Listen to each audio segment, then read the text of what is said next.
Jose counselling process എങ്ങനെയാണെന്ന് നമുക്ക് മനസ്സിലാക്കാം. സോ ഫസ്റ്റ് ഓഫ് ഓൾ നിങ്ങൾ ഇതിനു വേണ്ടിയിട്ട് രജിസ്റ്റർ ചെയ്യണം. അപ്പൊ രജിസ്റ്റർ ചെയ്യാൻ josa.nic.in എന്ന് പറയുന്ന വെബ്സൈറ്റിലാണ് നിങ്ങൾ രജിസ്റ്റർ ചെയ്യേണ്ടത്. അപ്പൊ JEE മെയിൻസ് അതുപോലെ തന്നെ അഡ്വാൻസ്ഡിന് നിങ്ങൾക്ക് ലോഗിൻ ക്രെഡൻഷ്യൽസ് ഉണ്ടല്ലോ, അത് ഉപയോഗിച്ചുകൊണ്ടാണ് നിങ്ങൾ ഈ ഒരു വെബ്സൈറ്റിൽ ആദ്യം രജിസ്റ്റർ ചെയ്യേണ്ടത്. ആൻഡ് അടുത്ത പരിപാടി എന്ന് പറയുന്നത് നിങ്ങളുടെ ഇഷ്ടപ്പെട്ടിട്ടുള്ള അതായത് കോളേജുകളും അതേപോലെ തന്നെ അതിന്റെ സ്ട്രീമുകളും നമ്മൾ അപ്ലൈ ചെയ്യേണ്ടത്. അത് നിങ്ങളുടെ പ്രിഫറൻസ് അനുസരിച്ച് നമ്മൾ അലോട്ട്മെന്റിന് വേണ്ടി കൊടുക്കുന്നു.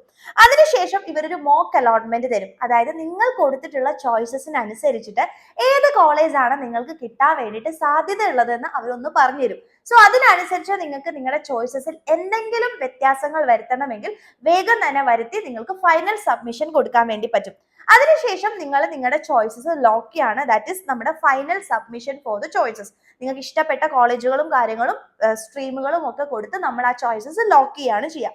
അതിനുശേഷം 6 റൗണ്ട് അലോട്ട്മെന്റ് ആണ് നിങ്ങൾക്ക് വരുന്നുണ്ടാവുക. അപ്പോൾ ഓരോ അലോട്ട്മെന്റ്സ് വരുമ്പോഴും നിങ്ങൾക്ക് കിട്ടിയിട്ടുള്ള പ്രിഫറൻസ് അനുസരിച്ച് നിങ്ങളുടെ സീറ്റുകൾ നിങ്ങൾക്ക് ഫ്രീസ് ചെയ്യാം, അതേപോലെ ഫ്ലോട്ട് ചെയ്യാം, സ്ലൈഡ് ചെയ്യാം. അപ്പൊ നിങ്ങൾക്ക് ഒരു അലോട്ട്മെന്റ് വന്ന കോളേജും സ്ട്രീമും ഓക്കെ ആണെന്നുണ്ടെങ്കിൽ ആ ഒരു ചോയ്സ് നിങ്ങൾക്ക് ഫ്രീസ് ചെയ്ത് അവിടെ ജോയിൻ ചെയ്യാം.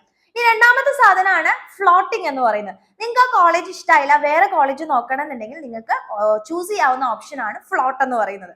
Next one is slide. അതായത് കോളേജ് ഓക്കെ ആണ്, പക്ഷെ നിങ്ങൾക്ക് സ്ട്രീമിലാണ് വ്യത്യാസം വരുത്തുന്നുണ്ടെങ്കിൽ നിങ്ങൾക്ക് ചൂസ് ചെയ്യാൻ പറ്റുന്നതാണ് ഈ ഒരു സ്ലൈഡ് എന്ന് പറയുന്ന ഓപ്ഷൻ.